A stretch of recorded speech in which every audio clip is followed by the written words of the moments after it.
Let's get some common sense now on traditional and Roth IRAs that some people use to help them save money for retirement. However, it turns out some Americans do not realize there is a way to maximize those IRAs and avoid making mistakes.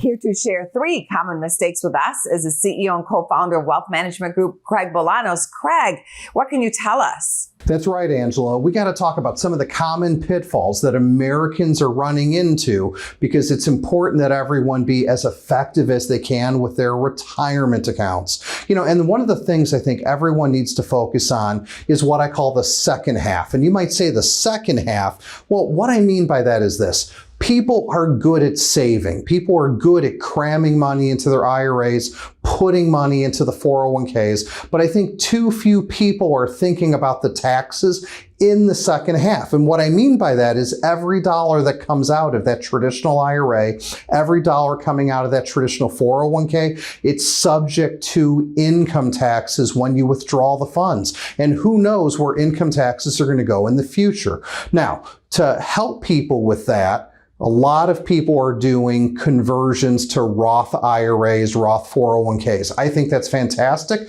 but mistake number 1 is converting all of your money to a Roth all at once. No one said you have to convert your entire IRA balance in any one year. I think what investors should do is be very specific, measured, and intentional, and determine how much money they can convert without going into another tax bracket, meaning do your Roth conversions not at once, do them over a series of years to minimize your tax footprint.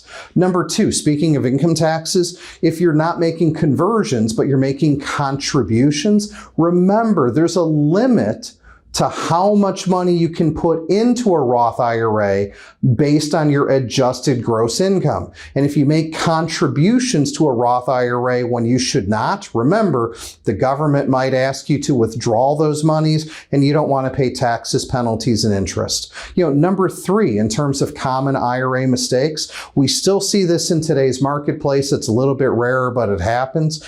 Indirect rollovers. An indirect rollover is when you move money from a 401k IRA and you personally get the check.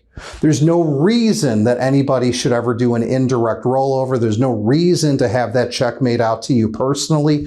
Always make sure you do a direct rollover, what we call a trustee to trustee transfer, so that the money never passes through your hands. Hence, you won't be subject to income taxes. Those are great ways to avoid getting into trouble, Craig. Where can people go to find the information they need to avoid these mistakes? Well, the first thing you can always do is go ahead and go directly to the IRS website. And on that IRS website, specifically publication 590, it's going to talk about what the income levels are for Roth IRA contributions. When you go to the IRS website, you can also look to identify what is your marginal tax bracket. So you can take your total income, adjust it up to that marginal tax bracket, and see how much room you might have to do Roth conversions. But of course, you can always go and seek help. So work with your most trusted advisor to be very specific, measured, and intentional when it comes to the second half, aka trying to reduce taxes on your future retirement income.